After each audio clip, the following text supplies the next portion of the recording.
الصلاۃ والسلام علیک یا سیدی یا رسول اللہ وعلی آلک و اصحابک یا حبیب اللہ۔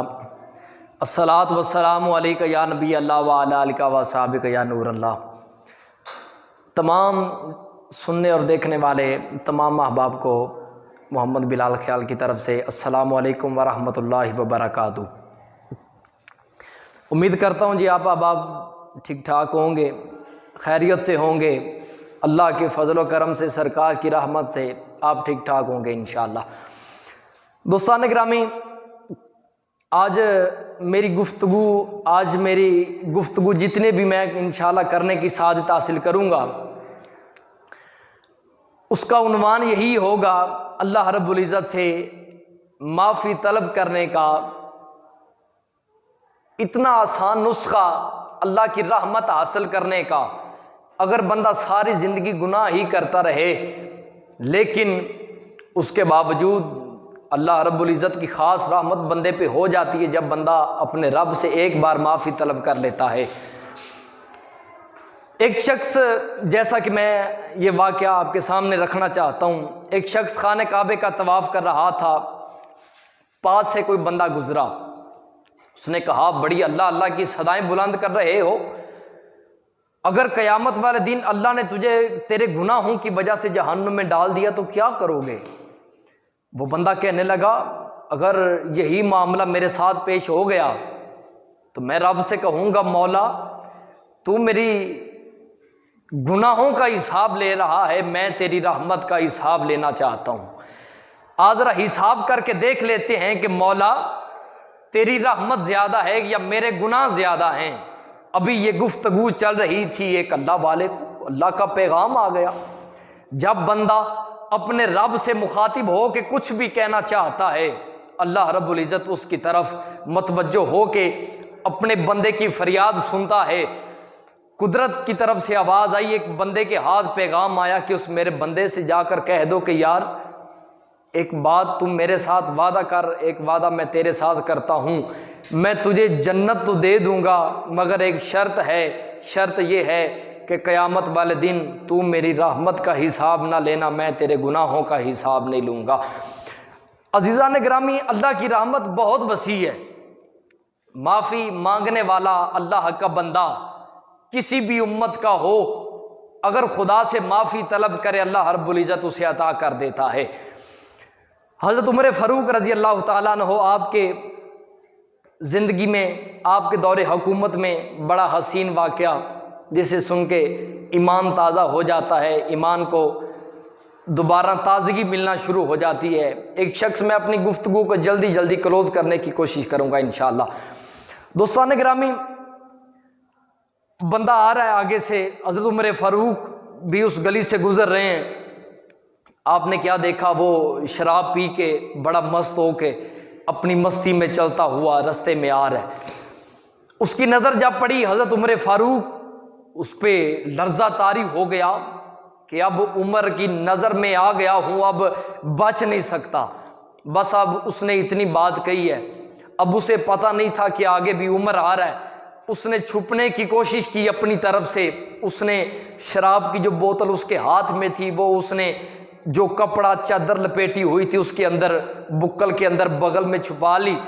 عمر فاروق پاس آئے، ایک تو پہلا اس کا ذہن بنا کہیں سے بھاگ جاؤں، مگر بھاگنے کا دائیں بائیں کہیں بھی رستہ نہیں مل رہا۔ اس نے سوچا آج بخشش نہیں ہے۔ اس نے کہا ایک ہی در ہے اور وہ در ہے حضور کے رب کا، تمام رب العالمین جسے کہتے ہیں اس کا ہی ایک در ہے، اس پہ جا کے معافی طلب کرتے ہیں، اللہ معاف فرما دے گا۔ اب اس نے دل اللہ کی جانب کیا ہے اور آنکھیں اس کی حضرت عمر فاروق کے چہرے پہ ہیں۔ اب اس نے رب سے معافی مانگنا شروع کر دی۔ کہتا ہے پروردگار عالم تو ہمارا رب ہے، ہم تیرے بندے ہیں، اگر ہم سے خطا ہو گئی ہے لیکن تو معاف کر دینے والا ہے، تو 70 ماؤں سے زیادہ بڑھ کر پیار کرنے والا ہے، تو مولا آج عمر کی تلوار سے بچا لے۔ بس اس نے اتنے الفاظ کہے ہیں۔ عمر فاروق پاس آئے، آپ نے پوچھا کیا کر کے آ رہے ہو، کیا پیا ہے؟ کہنے لگا جی کچھ نہیں۔ آپ نے فرمایا یہ چھپایا کیا ہے، بغل میں کیا ہے؟ کہنے لگا جی میں دودھ لے کے آ رہا تھا۔ آئے ہائے میں دودھ لے کے آ رہا ہوں، اللہ اکبر۔ دوستان گرامی آپ اندازہ لگائیں، اب اس نے اتنا کہا میں دودھ لے کے آ رہا ہوں، اتنا کہا، آپ نے فرمایا دودھ کو چھپایا کیوں ہے؟ کہنے لگا حضور دودھ گرم تھا اس لیے میں نے بغل میں چھپا لیا ہے۔ آپ نے فرمایا ذرا پردہ اٹھا کے دکھا تو صحیح، میں بھی دیکھتا ہوں کون سا دودھ ہے اور گرم گرم کہاں چھپا کے تو نے رکھا ہے۔ اب اس نے اپنے بکل جو چادر کے لیے اس کو کھولنا بھی شروع کر دیا ہے، اور دل جو ہے وہ خدا کی جانب ہے۔ کہا بس مولا آج بچا لے، آج کے بعد پکی توبہ کرتا ہوں، کبھی گناہ کے قریب بھی نہیں جاؤں گا۔ بس اتنا کہا، اس نے وہ بکل کے چادر کا جو اس نے ادھر لیا ہوا تھا بکل ماری، وہ اس نے اتارنا شروع کر دی۔ جب اس نے نکالا تو یقین جانے وہ گرم گرم دودھ تھا۔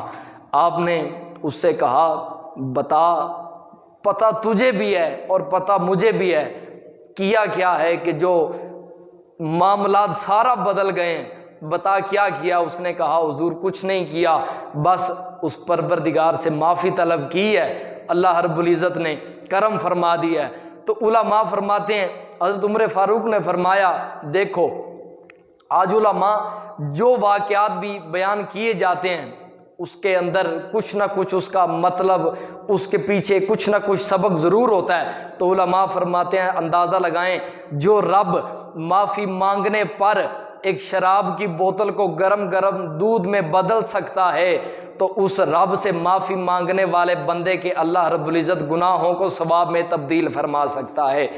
تو دوستان گرامی، یہی ہمارے لیے واقعات ہیں۔ آقا علیہ الصلوۃ والسلام کی ساری زندگی ہمارے لیے راہ نجات ہے، ہمارے لیے نمونہ ہے۔ تو دوستان گرامی، کوشش یہی کی جائے کہ ہر وقت اللہ رب العزت سے معافی کے طلبگار ہم رہیں، کیونکہ اس کی رحمت جو ہے وہ بڑی وسیع ہے۔ اللہ پاک خود فرماتا ہے میں انسان کی شارگ سے بھی زیادہ قریب ہوں۔ تو بس یہی کوشش ہونی چاہیے ہماری، ابتدا سے زندگی کے پہلے سانس سے لے کے زندگی کے آخری سانس تک ہم اللہ رب العزت کی یاد میں رہیں، اللہ رب العزت کے حضور سجدہ ریز رہیں، تاکہ اللہ رب العزت ہماری دنیا اور آخرت کو بہتر فرمائے۔ اللہ رب العزت ہمیں حضور علیہ الصلوۃ والسلام کی زندگی پہ عمل کرنے کی توفیق عطا فرمائے، اس پہ عمل کر کے زندگی گزارنے کی توفیق عطا فرمائے۔ الصلاۃ والسلام علیک یا سیدی یا رسول اللہ وعلی آلک و اصحابک یا حبیب اللہ۔